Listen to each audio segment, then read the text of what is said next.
sampai mereka suci. Kalau mereka sudah suci, maka datangilah wanita kalian, ya, terserah dari mana, dari arah mana saja yang Allah perintahkan untuk kalian. Ya, kecuali 3 kondisi tadi: haid, nifas, atau lubang duburnya. Ya, Allah Subhanahu wa taala mencintai orang-orang yang banyak taubat, dan Allah mencintai orang-orang yang menjaga kesuciannya. Juga di antaranya firman Allah dari surat Al-Baqarah, wa yas'alunaka 'anil mahid qul huwa adzan. Dan ketika mereka bertanya kepadamu wahai Muhammad tentang darah haid, maka jawablah, darah haid itu adalah najis dan kotor. Makanya enggak boleh mendatangi wanita yang haid atau nifas, karena dia kotor. Kata Ibnu Qayyim, disinilah di dalam Al-Quran ada di dalam Al-Quran yaitu ada kaidah semacam apa? Penjagaan kesehatan. Ya, penjagaan kesehatan dengan apa? Menjauhkan diri kita dari gangguan. Menjauhkan diri kita dari gangguan. Dan darah najis ini termasuk gangguan. Maka laki-laki nggak boleh mendekati istrinya yang punya gangguan, yaitu apa? Kotor, najis, dan ada bakteri. Bahkan disebutkan ada bakteri khusus yang ada di rahim wanita yang haid dan nifas. Bahaya yang berikutnya, kalau wanita haid dan nifas, ya, terjadi di situ hubungan badan, maka sebagaimana disebutkan akan mengeluarkan, tubuh mereka mengeluarkan hormon yaitu oksitosin, sehingga perdarahan akan semakin banyak, ya, dan membahayakan kaum wanita. Nah, kalau memang sudah terjadi, ya, kalau memang sudah terjadi wanita haid, dia datangin, sebagaimana pendapat Imam Ahmad, ya, bagi mereka yang mendatangi wanita yang haid, maka bagi mereka perlu membayar kafarah. Ya, kafarahnya berapa? Alaihi dinarun au nisfu dinarin. Ya, sebagaimana riwayat Abi Daud, An-Nasa'i, Ibnu Majah dari Ibnu Abbas, dan disahihkan Syekh Albani rahimahullahu taala. Kafarahnya berapa? 1 dinar atau separuh atau setengah dinar. 1 dinar ini, ya, sekitar 4 jutaan. Ya, kalau separuhnya ya 2 juta. Sekitar itu kafarahnya. Sebagaimana datang dari Ibnu Abbas, anna Nabiy sallallahu alaihi wasallam qala fil ladzi ya'ti fi imra'atihi wa hiya haid. Ya, Nabi pernah berkata kepada seorang lelaki yang mendatangi istrinya dalam kondisi haid, dikatakan yatasaddaqu bidinarin au binisfi dinar. Maka dia bersedekah dengan 1 dinar atau setengah dinar. Ini tidak menutup kemungkinan terjadi. Bahkan juga ada yang terjadi bahkan di siang Ramadan. Ya, kenapa? Karena kadang ada sebagian laki-laki yang syahwatnya meledak-ledak. Ya, istrinya haid. Ya, dan dia bahkan memaksa istrinya. Istrinya sudah nggak mau. Nggak ada dosa dari istrinya, istri nggak mau, jelas haid.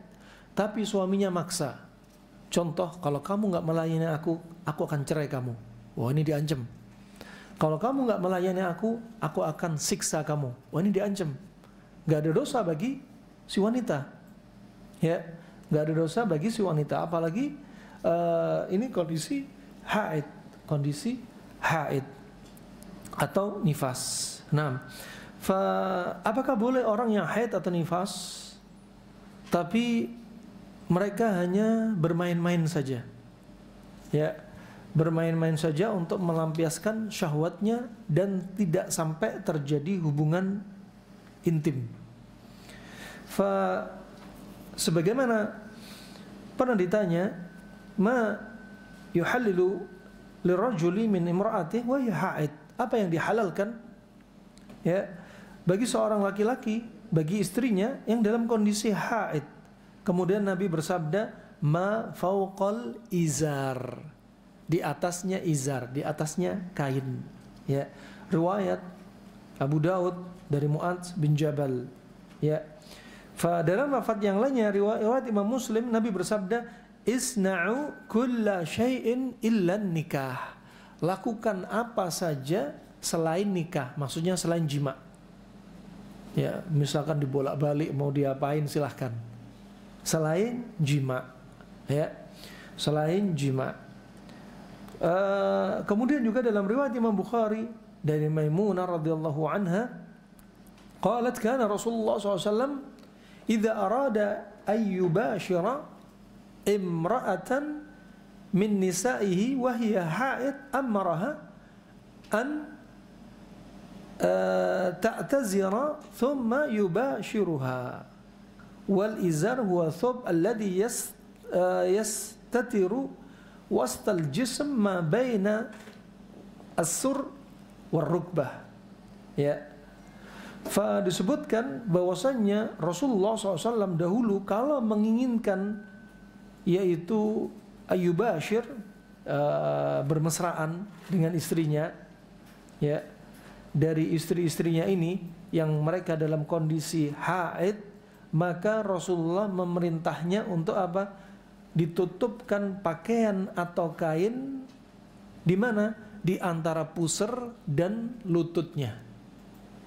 Ya. Kemudian Rasulullah bermesraan dengan istrinya. Wah, ini termasuk batasan yang diperbolehkan. Ya. Kenapa? Karena al-wasail laha ahkamul maqasid. Al-wasail laha ahkamul maqasid. Ya, bahwasanya perantara ini akan menjadikan apa? Perantara hukum itu sendiri. Contoh, ketika Allah berfirman, janganlah mendekati zina. Kenapa? Karena nanti sampai kalau maqasidnya zina, wah ini bahaya. Makanya dia punya ahkam, yang mendekati saja dilarang. Maka dia juga punya hukum. Ini pembahasan kita yang terakhir dari pertemuan yang sebelumnya. Kemudian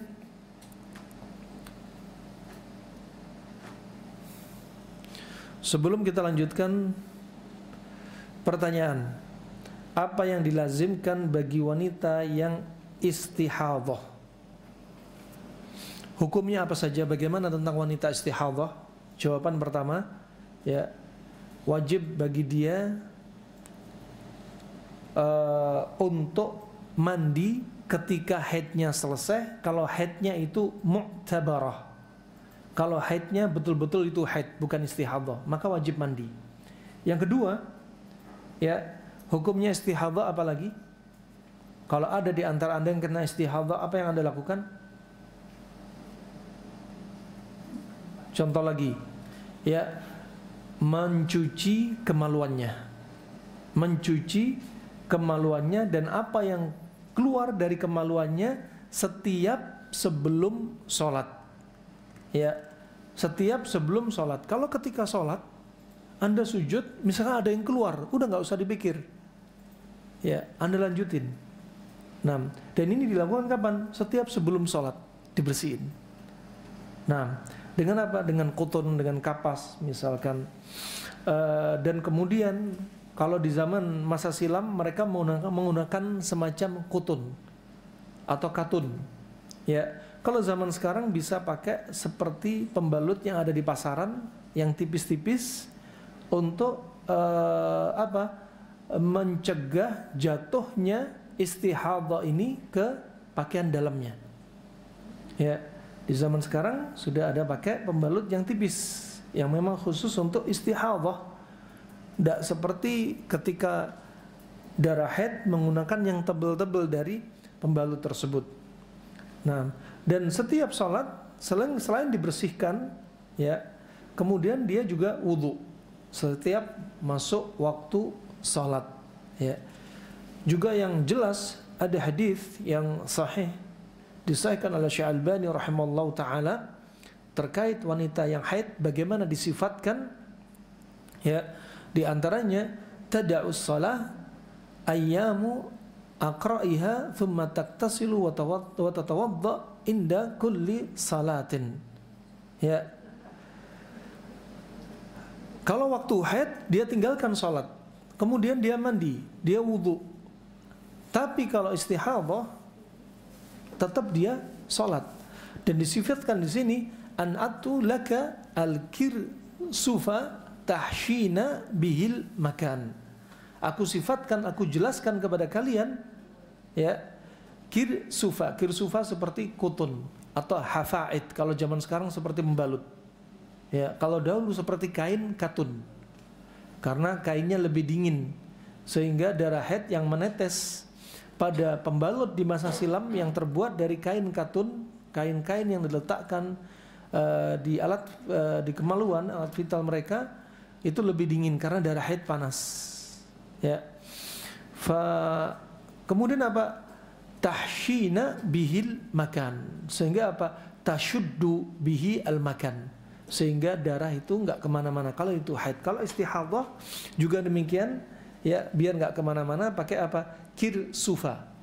Ya, kalau zaman sekarang bisa diartikan hafaid, pembalut. Kalau zaman dulu pakai kain katun. Sekarang kita masuk pembahasan kita pada hari ini. Pembahasan ini sepertinya pembahasan yang panjang.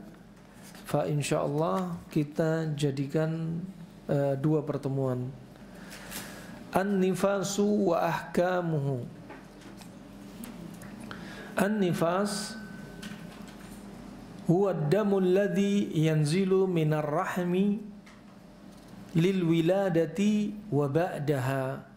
Nifas yaitu darah yang keluar dari rahim karena proses persalinan dan setelahnya. Ini definisi nifas.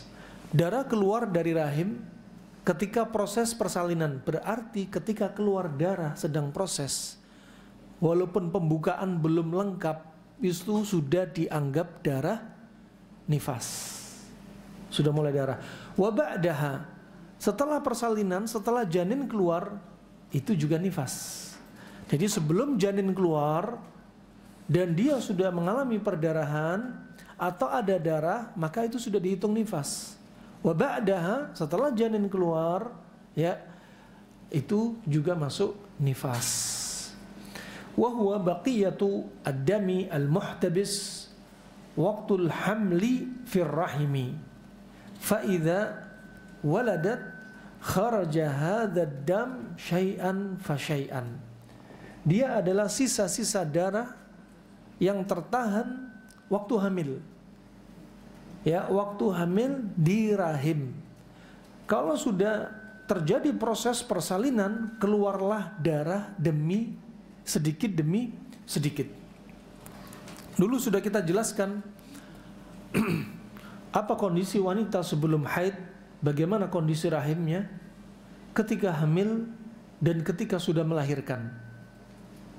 Nah, 3 kondisi ini.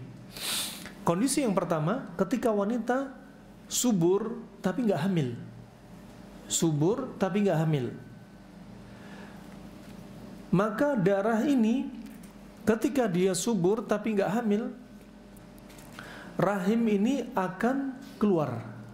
Ya, kita pakai papan tulis sekarang. Kita coba pakai papan tulis.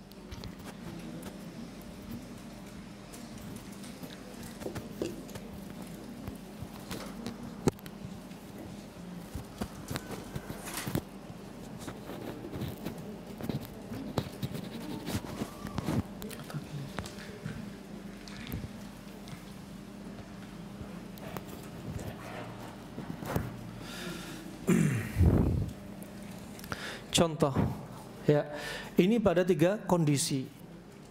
3 kondisi wanita. Yang pertama, tidak hamil, tapi usia subur. Tidak hamil tapi di usia subur. Kalau Anda tadabburi di zaman sekarang banyak sekali pasutri, pasangan suami istri yang mandul. Di zaman sekarang khususnya. Kenapa? Gara-gara makanan juga. Gara-gara pola makan yang salah. Sehingga mengocokkan hormon. Ini kondisi wanita yang gak hamil, usianya subur. Katakan ini rahimnya. Ya. Ini rahim wanita. Misal. Terus di sini ada katakan ovarium, tuba falopi. Kalau bahasa Arabnya namanya kornur rahim. Kornur rahim atau ovarium. Ya, ovarium. Ya. Kalau ini namanya bahasa Arabnya halibur rahim. Salurannya halibu kornir rahim. Halib. Ya. Ini baru ar-rahim. Ini baru al-farj. Ya. Kemudian ketika wanita nggak hamil, berarti nggak terjadi proses pembuahan ovulasi di tuba falopi. Nggak terjadi proses pembuahan. Ya, ini korner rahm atau orang bilangnya mubayyid, tempatnya telur. Ya. Kalau ternyata nggak terjadi pembuahan, nggak ada pertemuan antara sperma dan ovum, ya, nggak ada mani laki mani perempuan, nggak ada yang terjadi pertemuan, ya, karena beberapa hal tentunya.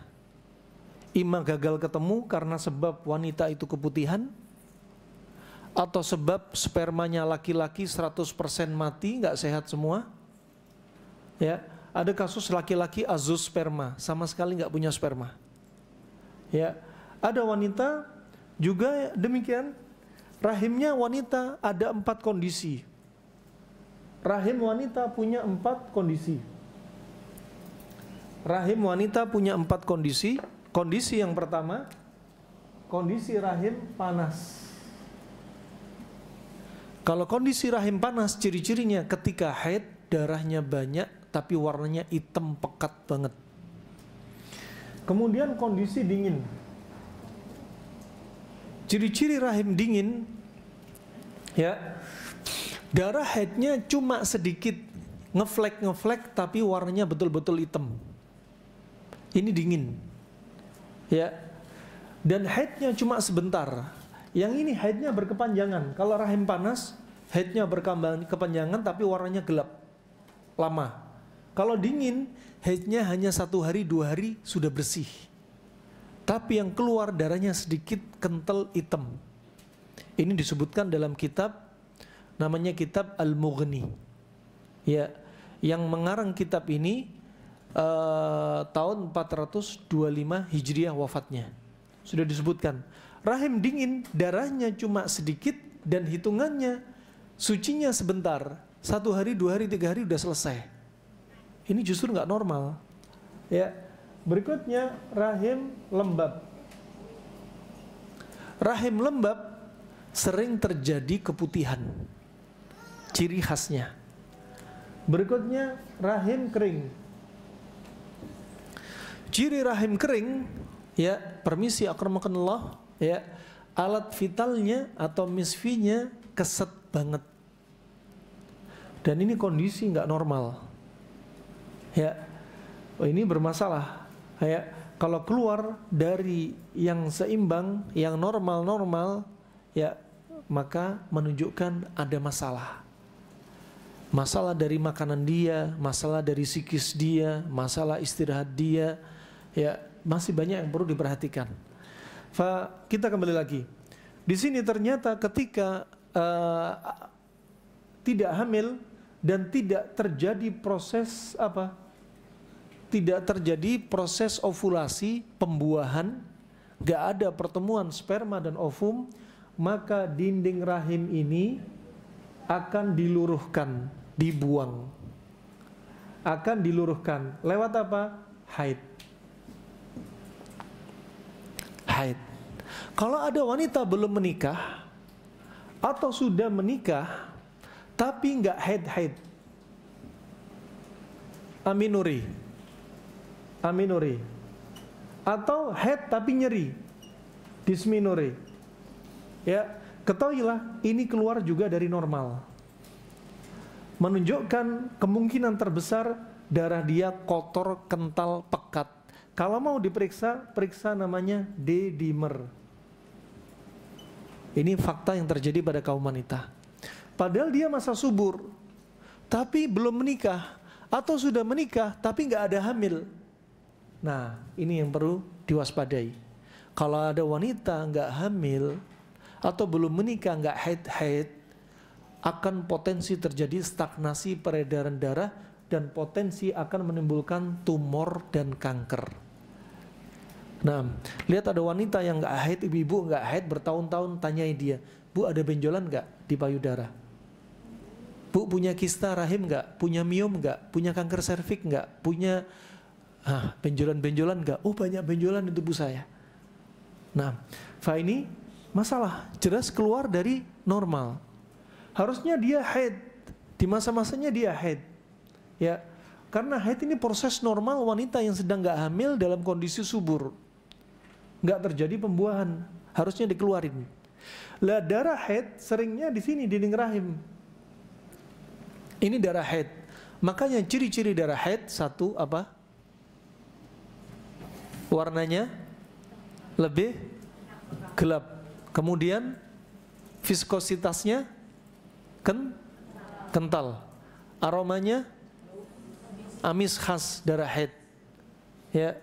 Kemudian waktunya ma'ruf. Waktunya ma'ruf. Sudah dikenal adatnya Anda datang haid. Ya. Dan warnanya lebih gelap, ya. Adapun istihadah, darah haid seringnya kan dari sini, dinding rahim sini. Adapun istihadah seringnya lebih dekat ke arah farj. Makanya darah istihadah dijuluki apa? Al-irq, kalau nggak salah irq azil kalau nggak salah. Ya. Jadi pembuluh darah yang ada di sekitar kemaluan.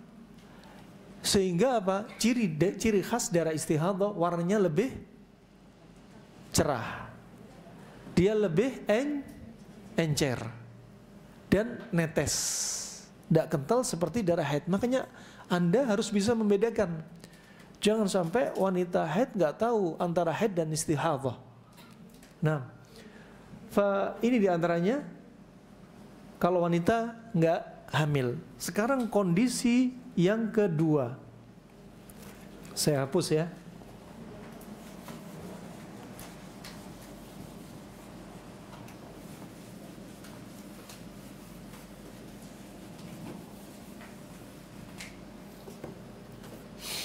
Kondisi yang kedua, dia hamil. Kondisi yang kedua, dia hamil. Nah, ini rahim. Ini tadi apa? Ovarium atau mubayyid. Ovarium atau kornur rahim. Dan ini tuba falopi. Ini baru farj. Ya, farj. Taib. Sekarang kita lanjutkan. Ketika dia hamil, di antaranya terjadilah ovulasi, pertemuan mani laki dan mani wanita. Ibnu Taimiyah menyebutkan dalam kitabnya Al-Faedah fil Mahabbah. Dalam kitab dia faedah tentang rasa cinta. Dia menyebutkan faedah di antaranya makanan itu akan menentukan darah. Ini Ibnu Taimiyah, gurunya Ibnu Qayyim. Kurun ke-6, kurun ke-7. Kemudian lanjut di kurun ke-8, kurun ke-9 ditambahi ucapan Asyuti. Dia mengatakan setelah lanjutan Ibnu Taimiyah, makanan itu, darah itu tergantung dari makanan. Kapan kotor, kapan bersih tergantung makanan. Kemudian dilanjutkan oleh Asyuti kurun ke-8, 9 ini. Ya, 8 atau 9 Hijriah, Asyuti mengatakan air mani laki-laki, air mani laki dan perempuan, ya, itu tergantung dari darah. Karena substansi pembentuk air mani laki dan perempuan adalah darah. Kalau darahnya kotor, air mani nggak akan sehat. Pernah kami dapati hasil lab seorang ibu-ibu mengirimkan hasil pemeriksaan air maninya suaminya, 100% mati semua. 100% maninya nggak sehat. Ada yang azoosperma, 0, nggak ada sperma. Kenapa? Karena darahnya laki-laki kotor. Dari mana darah laki-laki kotor? Dari makanan dia. Gara-gara makanan dia, akhirnya darah kotor. Bagaimana substansi pembentuk mani laki-laki akan sehat? Hormon juga kacau. Berikutnya psikis. Laki-laki kalau sudah stres, mani ikut stres dan mati, gak sehat. Yang ketiga, ada kasus non medis. Ima laki-laki ini kena ain, ima laki-laki ini kena sihir, sampai azoosperma. Kemudian makanya untuk menjadikan pasangan yang subur, kalau Anda juga punya anak-anak yang masih akan lanjut ke pernikahan, perbaiki pola makan mereka agar jadi pasangan yang subur nanti. Nah, kalau Anda mungkin sudah punya anak, kemudian 8 tahun berhenti nggak punya anak, padahal Anda masih usia subur, berarti setelah Anda punya anak, pola makan Anda kacau. Jadi Anda mandul setelah punya anak. Ada yang awal nikah sampai detik ini nggak punya anak, ini mandul terus. Wah, ini belum dicari solusi, padahal solusi terbaik makanan. Kedokteran Cina dalam kitab Huang Di Neijing sekitar 3.500 tahun sebelum Masehi, dia mengatakan penyakit yang sulit diobati kembalinya kepada makanan.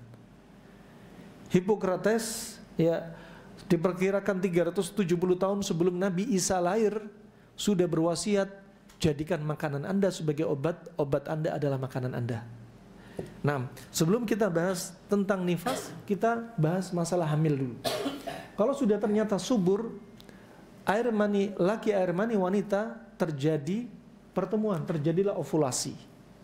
Terjadilah ovulasi, dan di sini setelah ovulasi kemudian jadilah sigot, kemudian dibungkus menjadi embrio. Ketika terjadi pembuahan ovulasi ini, ternyata keajaiban Allah, Allah jadikan di ovarium mubayyit ini ada hormon namanya corpus luteum. Hormon ini terkait dengan kepala, kelenjar pituitari, yang dikenal dengan master of gland, rajanya kelenjar. Kelenjar ini akan kacau gara-gara darah kita kotor. Darah kotor gara-gara makanan. Darah kotor bisa karena psikis. Darah sifatnya panas lembab. Gara-gara psikis yang stres, sedih berlebihan, dendam, iri, hasad, dengki, bikin darah panas, kental, pekat, dan saat itu juga akan mengacaukan hormon. Ya. Kemudian setelah itu corpus luteum, jika dia seimbang, maka corpus luteum akan mengkondisikan dinding rahim normal. Di kondisi yang sedang-sedang sehat dan normal, sehingga apa? Embrio akan tertancap di dinding rahim yang normal ini. Kalau corpus luteum ekstrem kiri kurang, maka dinding rahim akan tipis dan gampang sekali terjadi keguguran. Kalau corpus luteum ekstrem kanan berlebihan, dinding rahim terlalu tebal dan terjadilah perlengketan rahim dan gak ada tempat untuk tumbuh kembang embrio janin, sehingga harus dikiret. Kembali kepada mana? Ternyata makanan psikis kita juga terkait keseimbangan hormon. Nah, kemudian subhanallah, makanya ketika di trimester pertama para ulama sudah wasiat, ketika trimester pertama, ketika embrio betul-betul belum nancep dengan kuat, dinding rahim belum terlalu kuat, makanya jauhi makanan yang sifatnya panas kering. Coba para ulama, panas kering seperti apa? Daging kambing Jawa. Ya. Seperti apa lagi? Seperti jahe merah. Panas kering. Seperti apa lagi? Habbatus sauda. Seperti apa lagi? Kustul hindi. Seperti apa lagi? Terlalu banyak kurma tamer, kurma kering. Ya, kalau terlalu banyak ini kepanasan dan akhirnya terjadi apa? Ijhad, aborsi, keguguran. Nah, ini yang perlu ditadabburi rahimakumullah jami'an. Kemudian ada kasus berikutnya, janin di sini sekitar 3 bulan, ada yang mengatakan janin gak berkembang. Ini janin gak berkembang. Anda jangan terburu-buru untuk mendengarkan fatwa gugurkan janin Anda. Jangan terburu-buru. Ya, kenapa janin Anda gak berkembang? Karena ini uterus ini, tali pusat ini masuk ke janin, yang tali pusat isinya darah dari siapa? Dari ibu. Dan ibu makannya jorok-jorok. Ya, ibu makannya nggak peduli dengan makanan yang bikin sehat apa enggak untuk janin dia, sehat enggak untuk diri dia, ya, mengentalkan darah apa enggak, bikin darah kotor apa enggak. Kalau Hippocrates mengatakan you are what you eat. Kita tambah ini kalau bisa ucapan Hippocrates, you, ya, and your fetus are what you eat. Anda, wahai ibu hamil, dan janin Anda tergantung makanan Anda, wahai bumil. Nah, subhanallah, akhirnya apa?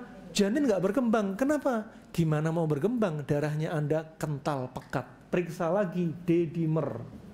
Anda hamil tapi gak berkembang janinnya. Jangan terburu mengikuti vonis gugurkan janin Anda. Periksa D-dimer Anda. Ternyata D-dimer Anda kalau lebih dari 500, ini yang menyebabkan janin gak berkembang. Lah, nutrisi janin dikasih nutrisi apa? Kotoran. Dari trimester pertama sampai trimester ketiga, gak heran si anak lahir gak bawa beban dosa, lahir divonis sama dokter jantungnya bocor. Kenapa? Jantung janin capek mompa darah Anda yang kental pekat. Kemudian lahir divonis punya kencing manis. Baru lahir. Siapa? Ini ibu. Nah, kita tadabburi. Nah, ini rahmatullah, makanya kalau janin gak berkembang, jangan keburu-buru digugurin. Ya. Maka apa? Encerin darah. Bagaimana cara ngencerin darah? Makanan yang bikin darah kental dikurangi. Kurangi daging sapi, kurangi bakso, kurangi roti, tepung-tepungan, gula garam, kurangi sayur warna gelap. Ya, hindari makan minuman instan, hindari. Ya, ibu hamil ngidamnya durian, ngidamnya nangka. Nah, bikin darah kental semua. Nah, kemudian periksa juga D-dimernya. Nah, setelah itu bersihkan darahnya. Ya, ini kondisi ketika hamil. Dan ketika hamil, kenapa nggak ada haid? Ini masuk pembahasan kita. Kenapa nggak ada haid? Kalau tadi darah nggak kepake, rahim nggak kepake, dibuanglah melalui darah haid. Tapi kalau sudah hamil, dinding rahim ini nggak dibuang lagi. Kenapa? Untuk nancepin apa? Si embrio. Kedua, darah yang tadinya dibuang untuk haid ini jadi nutrisi untuk si janin, jadi nggak dibuang. Ya, jadi nggak dibuang. Ini kondisi yang kedua. Sekarang kita bahas kondisi yang ketiga.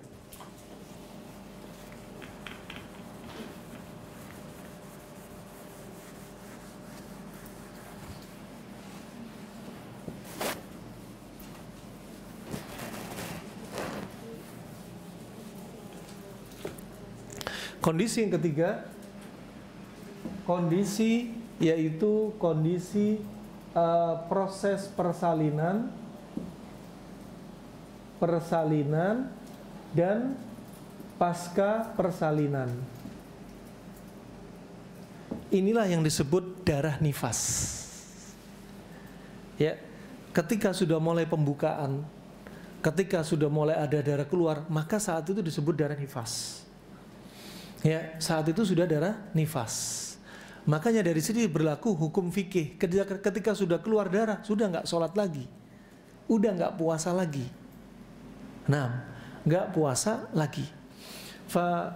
Kita lanjut di sini. Ketika persalinan dan pasca persalinan, kita sudah bahas tadi ketika trimester pertama, trimester kedua sudah mulai kuatlah rahim. Trimester ketiga, di sini Anda mulai dianjurkan banyak jalan kaki. Untuk apa?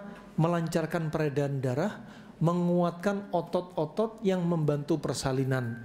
Anda dianjurin banyak konsumsi kurma untuk menguatkan otot-otot sekitar rahim, ya, juga serviksnya, ya, juga menambah darah dan kekuatan dia.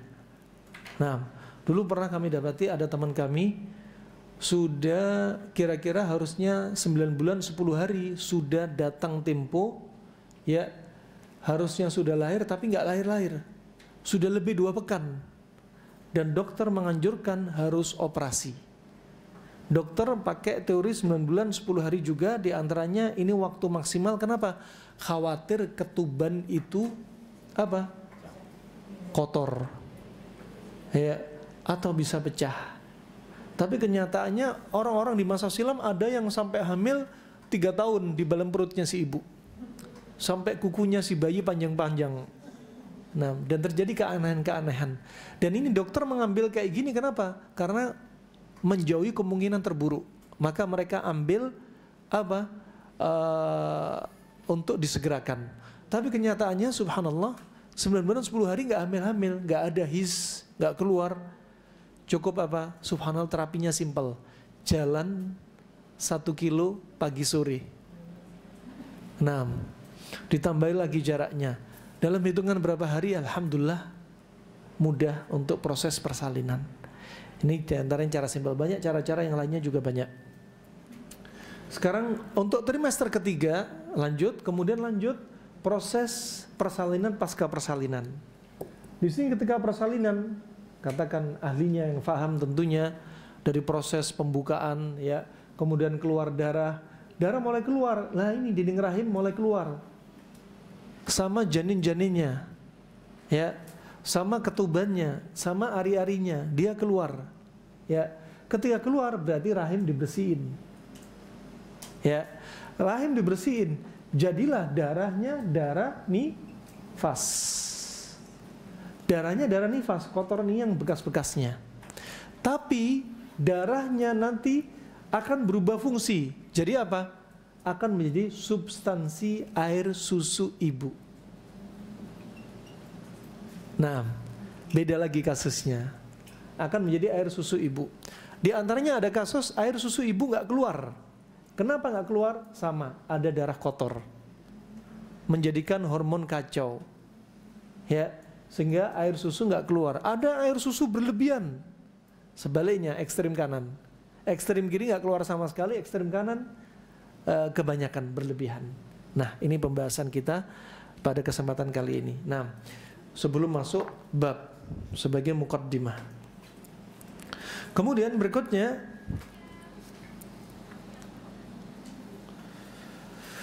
wa ma tarahu, berkata muallif hafizahullah taala,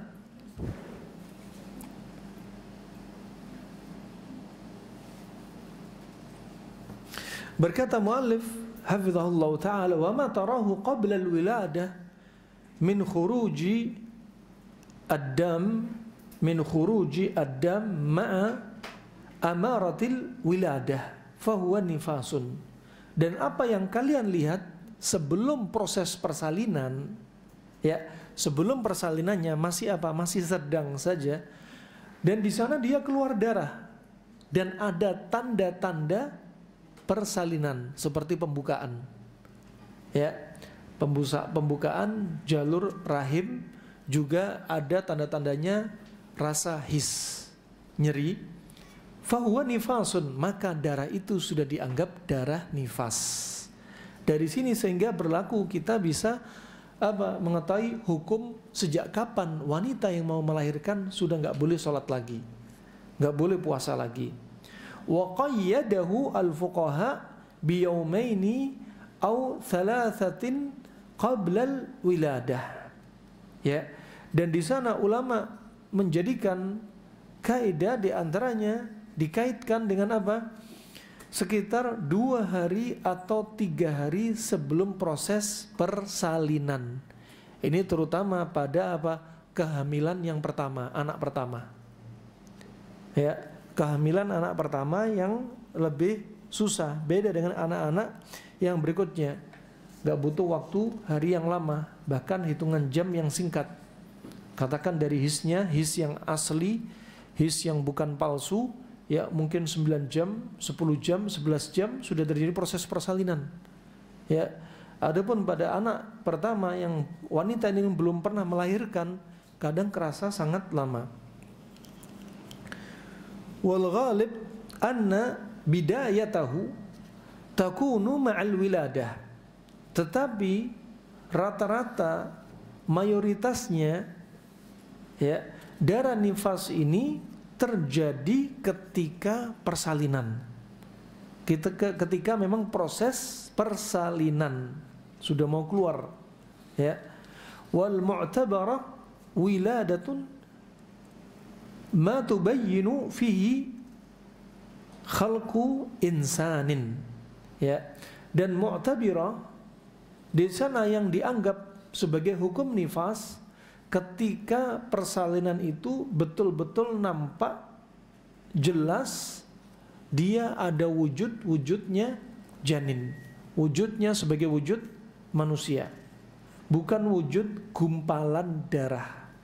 Misalkan ada yang hamil, ya baru 2 pekan, 3 pekan, 4 pekan, kemudian waktu dia misalkan buang air kecil tiba-tiba ada yang netes gumpalan darah, maka ini nggak dianggap darah nifas, maka nggak dianggap darah nifas. Wa aqallu muddatin yatabayyanu fiha khalqul insani 81 yawman wa aghlabuha 3 ashhurin. Dan aqallu muddah, ini pembahasan para ulama.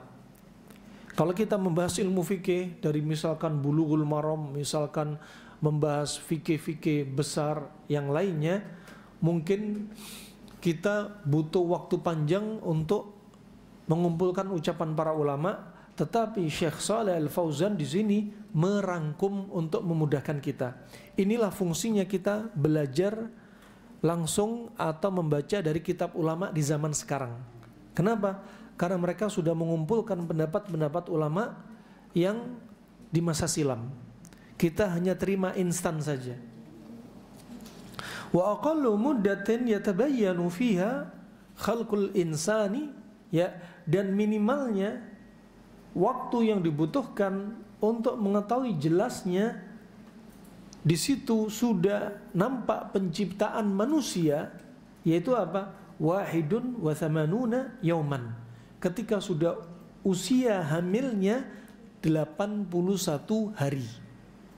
Ketika usia hamilnya 81 hari. Wa aghlabuha 3 ashhurin, atau dipukul rata, ya, rata-rata yaitu sekitar 3 bulan. Sekitar 3 bulan. فإذا سقط منها شيء قبل هذه المدة وحصل معه دم فإنها لا تلتفت إليه ولا تدع الصلاة والصيام من أجله. Nah, kalau memang ada keguguran sakat atau ijhad, ya, keguguran dari proses kehamilan dia yang kurang dari 3 bulan, kurang dari masa ini, dan keluar darahnya, maka gak usah dianggap. Gak usah dianggap. Gak ada sholat jenazah. Juga Anda tetap masih boleh melakukan sholat. Anda boleh melakukan puasa. Anda boleh melakukan sholat, Anda boleh melakukan puasa. Li'annahu damun fasidun wa nazifun fayakunu hukmuha hukmul mustahadhah. Karena darah yang keluar tadi dianggap sebagai darah yang rusak. Wa nazif. Nazif itu perdarahan. Nazif itu perdarahan. Seperti mimisan itu perdarahan. Dikatakan nazif. Tapi apa? Nazif fil anf. Kalau di sini nazif min rahm. Nazif atau perdarahan dari rahim. Maka hukumnya kalau terjadi keguguran dan kurang dari 3 bulan, maka darah tersebut gak dihukumi darah nifas, gak dihukumi sebagai darah nifas, dan gak dihukumi sebagai darah haid, tapi dihukumi sebagai damul fasid atau darah istihadah. Darah istihadah berarti apa? Tetap boleh sholat, tetap boleh puasa. Wa aktsaru muddatin nifasi fil ghalib. Kapan batasan maksimal atau mayoritas wanita itu mengalami nifas? Arba'una yawman ibtada'an minal wiladati aw qablaha biyawmaini aw thalathatin kama sabaq. Ya. Batasannya wanita seringnya mayoritasnya nifas yaitu apa? 40 hari. 40 hari yang dimulai dari proses persalinan atau 2 hari atau 3 hari sebelum proses persalinan kalau ada perdarahan. Li hadithi Ummi Salamah radhiyallahu anha, kanatin nufasa'u tajlisu ala ahdi Rasulillah sallallahu alaihi wasallam 40 yauman. Diriwayatkan oleh At-Tirmidzi dan yang selainnya. Ya. Hadis ini ya hadis aslinya lemah ya, tapi dikuatkan sehingga menjadi hadis yang hasan li ghairi. Ya, menjadi hadis yang sahih. Kata Ummu Salamah, dahulu wanita-wanita yang nifas ya, yang mereka mengalami nifas di zaman Nabi SAW rata-rata sekitar 40 hari. Sekitar 40 hari. Wa ajma'u ala dhalika ahlul ilm kama hakahu at-Tirmidzi wa ghairuh. Dan disinilah berijma para ahlul ilmi ya, sebagaimana disebutkan Imam Tirmidzi dan yang selainnya. Wa mata tahurat qabla al-arba'ina bi anna in qata'a anha khurujud dami fa innaha taktasilu wa tusalli fala hadda li aqallih li'annahu lam yarid tahdiduhu. Kapan dia suci? Kalau dia suci sebelum 40 hari dengan berhentinya darah dari keluarnya di masa nifas, maka dia mandi dan sholat. Karena nggak ada batasan minimalnya. Habis melahirkan ternyata nggak sampai 40 hari. Misalkan ternyata 25 hari udah suci, sudah langsung mandi. Kemudian sebagaimana mandi dia suci dari mandi janabah, sebagaimana mandi dia suci dari mandi haid, tanpa harus pakai daun bidara, ya, tanpa ada kata sunnah menggunakan daun bidara, ya, maka dia apa? Langsung mandi dan sholat. Mandi dan sholat, juga bisa puasa, juga bisa hubungan badan dengan lawan jenisnya. Ya, falahadda li aqali, karena apa? Gak ada batasan minimalnya berapa waktu pas. Ya, lannahu lam yarid tahdidu, karena nggak ada dalil yang menunjukkan pembatasan minimalnya kapan. Kemudian itammat al-arba'una, ini rincian berikutnya. Kalau tadi 10 hari sudah mandi. Sekarang kalau lebih dari 40 hari, ya, wa itammat al-arba'un walam yanqati'u walam yanqan khurujud dami fa in sadafa adata haidhiha wa haidun. Rincian berikutnya. Sekarang sudah genap 40 hari, tapi darahnya masih netes. Ya, darahnya masih netes, tapi memang lagi bertepatan waktu datangnya haid. Ya, maka setelah 40 hari belum sempat mandi, ternyata keluar darah lagi. Ternyata memang waktunya dia haid, maka darah itu adalah darah haid, bukan darah nifas. Baik. Sekarang rincian ketiga. Wa illam yusadif haid wastamara wa lam yanqati fa huwa istihadatun la tatruki min ajlihi al-ibadah ba'dal arba'in. Yang ketiga, kalau ternyata ya sudah melewati arba'in, sudah melewati 40 hari, tapi darahnya masih netes, dan itu bukan waktunya haid, dan netesnya ciri-cirinya seperti darah istihadhah, cerah, merah, encer, baunya khas darah, bukan bau anginnya haid, ya. Dan dia di luar waktu haid, maka itu darah istihadhah. Maka setelah 40 hari Anda tetap sholat, tetap puasa, walaupun netes darah, karena itu darah istihadhah. Darah istihadhah. Nah,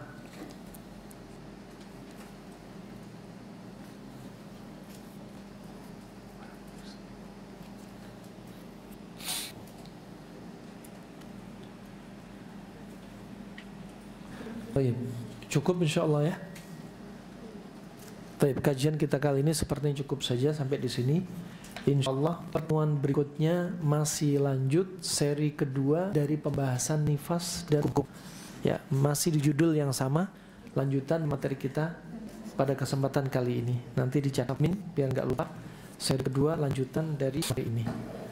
Mungkin ada satu pertanyaan, dipersilahkan. Izin bertanya Ustaz. Nah, silakan. Assalamualaikum warahmatullahi wabarakatuh. Waalaikumsalam warahmatullahi Ustaz, kenapa kalau saya tuh menyusuin itu airnya banyak, tapi anak-anakku itu pada nggak bisa menyusuin, itu berarti darahnya kotor. Nah, yang bersih di apa itu Ustaz? Ibu dulu punya riwayat susunya banyak, air susunya. Iya. Sekarang ibu punya anak, Susu, punya cucu, tapi air susunya sedikit, nggak keluar. Nah, kembali ke makanan, bukan keturunan. Ya, bukan keturunan, tapi kembali ke makanan. Maklum anak zaman sekarang makannya coba Anda perhatikan sendiri, pesan makanan online. Nah, apa yang dimakan cukuplah Anda perhatikan, kebanyakan tepung dan lain sebagainya. Nah, wallahu a'lam bissawab.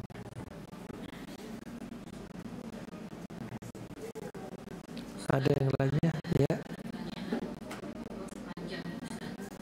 Ya. Assalamualaikum Ustaz, Afwan izin bertanya, titipan pesan dari teman yang punya penyakit miom di rahim. Ada dua, yang satu jenisnya penampung darah, yang satu benjolan seperti bakso, dan haidnya itu tidak ada hentinya. Medis menganjurkan angkat rahim. Pertanyaannya Ustaz, bagaimana mengatur waktu sholatnya? Apakah setiap bulannya harus menunggu lewat 15 hari perkiraan dari tanggal haid baru mulai sholat, atau bagaimana Ustaz? Nah, Pertanyaan kedua, apakah ada obat herbal dan cara untuk penyembuhannya? Karena sangat berat rasanya untuk operasi angkat rahim Ustaz. Demikian. nah, pertama tanyain, ada nyeri yang hebat apa enggak? Ya, ada nyeri yang hebat apa enggak? Disebutkan juga dalam kitab Al-Mughni yang penulisnya wafat pada tahun 425 Hijriah, Al-Baghdadi ini,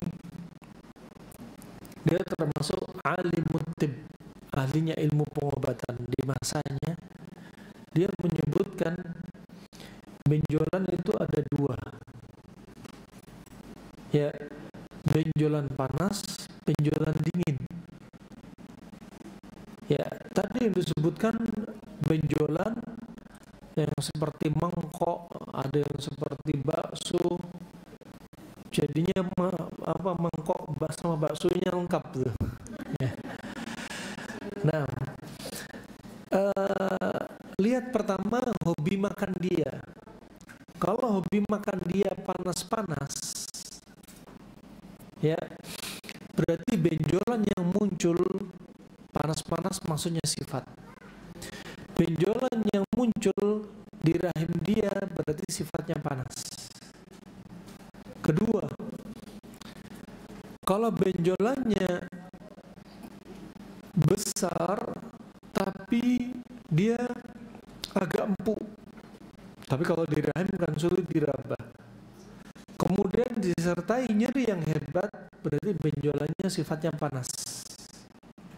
Kalau benjolannya keras banget dan gak ada nyerinya, berarti benjolannya sifat dingin. Terkait dengan masalah fikihnya, kalau ternyata dia keluar darah terus menerus, berarti darah penyakit. Dihukumi darahnya istihadhah, berarti dia tetap sholat. Tapi setiap sebelum sholat, dia harus membersihkan kemaluannya, dibersihkan pakai kapas, kemudian dia pakai pembalut, kemudian pakai celana yang baru yang gak ditembus darah sebelumnya, dia sholat. Kalau ketika dalam pertengahan sholat, dia kerasa ada yang keluar dari darahnya, gak usah dihiraukan. Lanjut. Hukumnya seperti apa? Salsil baul, inkontinensia uri, seperti orang yang pipisnya netes terus. Ya, dibersihkan di awal. Dibersihkan di awal. Kalau sholat ternyata ada yang keluar, udah, gak usah dihiraukan. Nah, gak usah dihiraukan. Adapun herbalnya apa? Herbalnya ya lawan dari penyakitnya. Kalau tahu kankernya panas, berarti herbalnya dingin-dingin. Contoh bisa pakai sarang semut. Kalau kankernya misalkan kanker rahimnya sifatnya panas atau dingin, maka herbalnya yang panas-panas. Ketika benjolannya keras banget tapi nggak ada nyeri hebat, kemungkinan besar dia benjolannya dingin. Berarti herbalnya yang panas-panas. Kalau herbal Arab seperti bisa pakai kustul hindi, ya bisa pakai al-habbatus sauda, bisa pakai propolis, ya ini untuk menghancurkan sifat dinginnya. Kemudian pola makan panas dingin dan pantangannya dijauhi. Kalau kankernya dingin, berarti dingin-dingin dikurangi. Janganlah minum es lagi, ya buah-buahan yang sifatnya dingin, ya daging-daging yang sifatnya dingin dikurangi. Nah, dan al-aks bil aks, yang sebaliknya ya sebaliknya. Nah, fa insyaallah itu semoga bisa difahami. Ada lagi Ustaz, jika haid datang bulan tidak teratur 4 atau 5 bulan sekali, apakah itu normal? Dan jika waktu haid juga disertai rasa sakit yang sangat nyeri, apakah itu berpotensi penyakit yang membahayakan? Yang kedua, jika suami mendatangi istri di saat haid, maka harus membayar kafaroh. Apakah juga harus membayar kafaroh suami yang pernah menggauli istri melalui dubur? Afwan. Nah, barakallahu fiik. Fa wanita, Allah jadikan wanita ini termasuk ciptaan Allah, juga termasuk yang sempurna. Laqad khalaqnal insana fi ahsani taqwim. Sungguh kami telah ciptakan manusia dengan sesempurna-sempurna ciptaan, sebaik-baik ciptaan. Bahkan ada yang menyebutkan ahsanus surah wa ahsanul qamah, yang paling sempurna anatomi dan fisiologinya, termasuk anatomi rahim dari wanita, anatomi alat vitalnya, ovariumnya, tuba falopinya, dari proses persalinannya, hamil sampai persalinannya. Juga Allah berfirman, laqad khalaqnal insana fi kabad. Sungguh kami telah menciptakan manusia dalam keadaan lelah. Bukan berarti Allah lemah. Menciptakan manusia Allah kecapean. Enggak.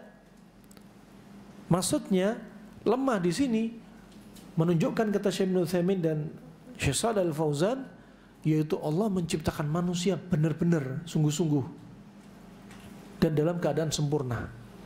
Nah, dan kalau ada yang Anda sebutkan tadi, haidnya 5 bulan sekali, ada yang haidnya nyeri. Nah, haidnya sakit banget. Dan ini menunjukkan keluar dari normal. Allah nggak menciptakan Anda ketika haid dalam kondisi sakit.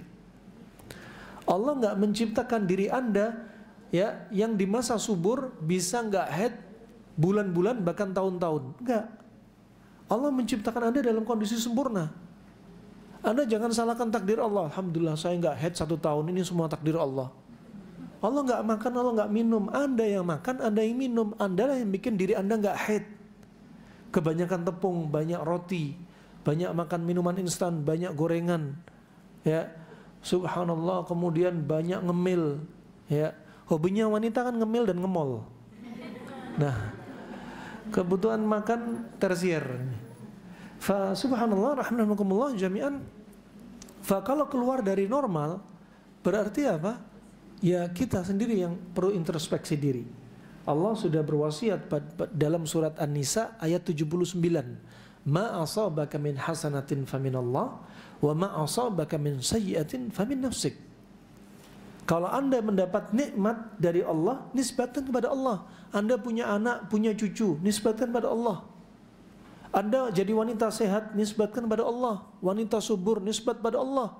Dapat rezeki yang banyak melalui suami, nisbatkan pada Allah. Ya, Anda dapat nikmat waktu luang, nisbatkan pada Allah.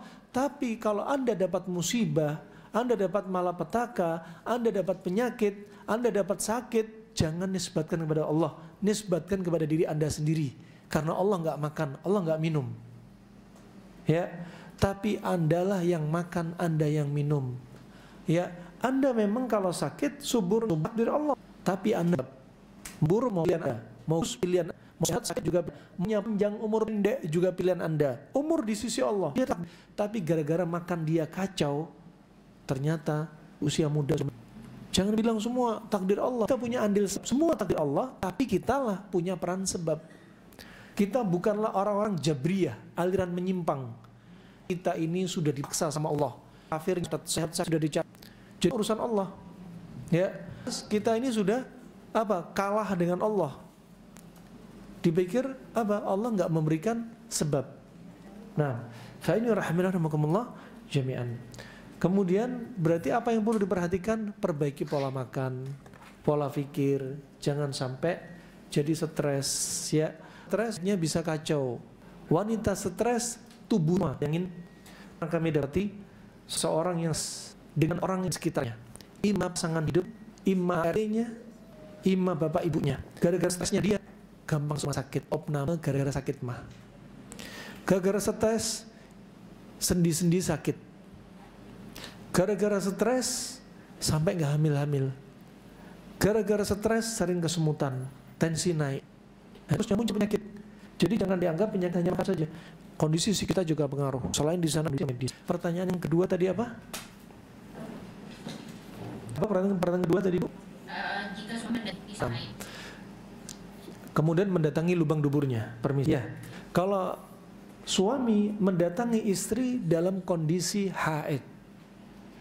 Rata-rata kalau wanita haid, ya, mereka merasa jijik juga kalau didatangin oleh suaminya.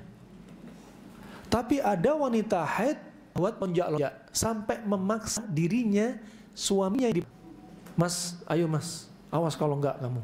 Nah, ada kenyataan seperti ini, wanita ada. Yang dosa istrinya, laki-lakinya hanya kita. Ya, yang dosa istrinya.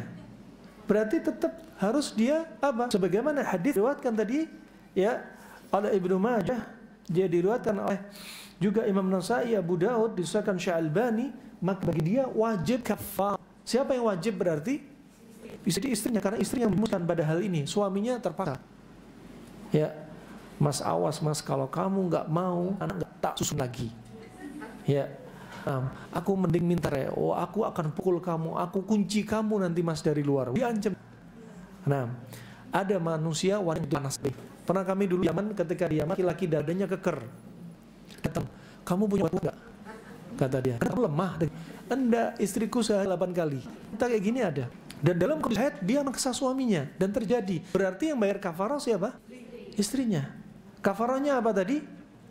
Sebagaimana hadis Nabi apa? Ya tasaku bidinar atau binisfi dinar. Apa kafarahnya? 1 dinar atau setengah dinar. 1 dinar diperkirakan sekitar 4 jutaan di zaman sekarang. Nah, ini pikir ibu-ibu mending beli emas gitu ya. Wih katanya. Sebaliknya kalau laki-laki yang maksa, yang besar siapa? Laki-laki maksa istrinya. Maksa istrinya. Kalau macam kafarah berarti termasuk dosa kecil atau dosa besar? Sebenarnya termasuk larangan keras sebenarnya. Karena ada bahaya yang mendatangi istri dalam kondisi haid. Bahaya bagi laki-laki di rahimnya. Bahaya untuk laki-laki. Bahaya bagi perempuan juga ketika haid, ketika terjadi fase orgasme, keluarlah oksitosin, perdarahan semakin banyak. Mau haid ataupun nifas. Nah, untuk selanjutnya bisa tanya Dr. Boyke. Nah, jami'an, kalau di dubur termasuk dosa besar. Baik laki-laki ketemu laki. Laki-laki ketemu laki-laki, dari lubang terong ketemu terong. Ini dosa besar. Bahkan Nabi melaknat 3 kali. Gak ada dosa besar yang dilaknat 3 kali kecuali dosa al-liwat. Sampai Nabi bersabda, la'anallahu man amila amala qaumi lutin, la'anallahu man amila amala qaumi lutin. 3 kali diulang sama Nabi, terlaknatlah orang-orang yang melakukan seperti kaumnya Nabi Lut 3 kali. Adapun tato, mengikir gigi, itu dilaknat sekali oleh Nabi. Makan uang riba dilaknat sekali oleh Nabi. Tapi mendatangi sesama jenis dilaknat 3 kali. Ya. Untuk laki-laki ketemu laki-laki namanya liwat kubro. Perbuatan kaum Nabi kubro. Untuk laki-laki ketemu perempuan, walaupun itu pasangan halal, dijuluki Nabi dengan liwat sughra. Liwat sughra, perbuatan kaum Nabi Lut yang sughra, dan dia harus bertaubat kepada Allah Subhanahu wa taala. Sebagaimana ada yang pernah terjadi kisah-kisah umat yang sebelumnya, maka dia harus bertaubat kepada Allah Subhanahu wa taala, hakikat taubat. Ya. Dan gak boleh diulang. Taubatnya harus taubat nasuha. Bayangkan beda dubur sama alat vital wanita, beda. Alat vital wanita ketika proses persalinan bisa membesar 200%. Kemudian bisa mengecil lagi. Dubur bisa gak? Tak bisa, memang menciptakan lain. Masa nggak letakkan satu pada tempatnya? Kalau nggak meletakkan satu pada tempatnya, dia zalim. Makanya orang yang biasa melakukan hubungan intim lewat dubur baik Allah, efeknya najisnya keluar tanpa sadar. Dan berikutnya efeknya rasa nyeri akan dia derita seumur hidup dia. Dan dubur tempat keluarnya najis. Makanya apa yang Allah dan Rasulnya larang pasti ada malapetaka. Nah, makanya di antaranya yang diperintah oleh Allah Subhanahu wa taala, ya, yang ketika diperintah Allah kita dibolehkan untuk mendatangi, bukan dalam keadaan haid, nifas atau lubang duburnya. Ya, Allahu a'lam bis-shawab.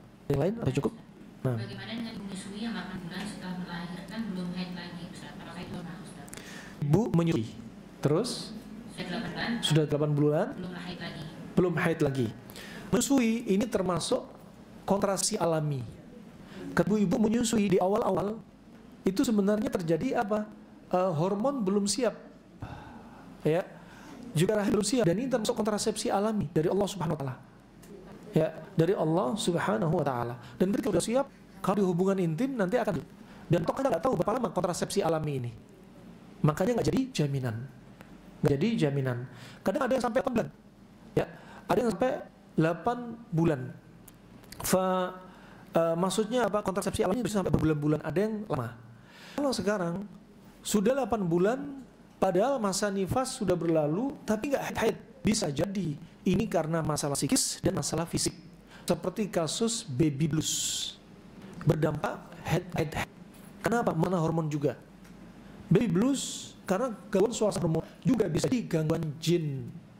Karena ibu nifas jauh dari Al-Quran, jauh dari Allah. Ya, bisa baby blues murni six dia karena perubahan hormonal dan panas yang menumpuk di kepala, juga bisa karena gangguan jin. Ya. Atau bisa jadi ibu ini setelah masa nifas makannya ngaco. Ya. Makanya pakai remnya blong. Semuanya mikir penyakit itu hanya di laboratorium, di rumah sakit. Saya menyusui, butuh nutrisi banyak, jadi saya harus makan banyak. Untuk bikin susu produknya kan harus makan banyak. Luruskan mindset Anda. Justru dengan makan cukup, kombinasi yang benar, mandi jam dan jangan terlalu berlebihan. Justru itu yang sehat. Ya, untuk proses tumbuh kembang harus banyak, salah. Untuk orang sakit biar cepat sembuh, ya, salah. Bahkan Nabi menganjurkan jangan paksa sakit. La tukrihukum bita'am rabb.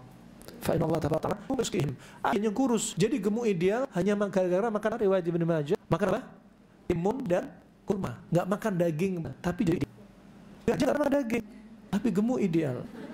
Enggak pernah makan sayur, makan daging karena asam urat, tapi kita bukan macan, bukan gajah. Ya. Nah, makanya perlu seimbang. Wallahu a'lam. Ada satu kisah dari Hadis bin Umis. Rasulullah berkata ke dia, Ali, ada apa denganku? Aku Ibnu Akhi, saudaraku ini, anak-anaknya itu kurus semua, seperti kelaran, seperti kurang protein saja. Kemudian Asma berkata, ya Rasulullah, ya sesungguhnya mereka kena ain.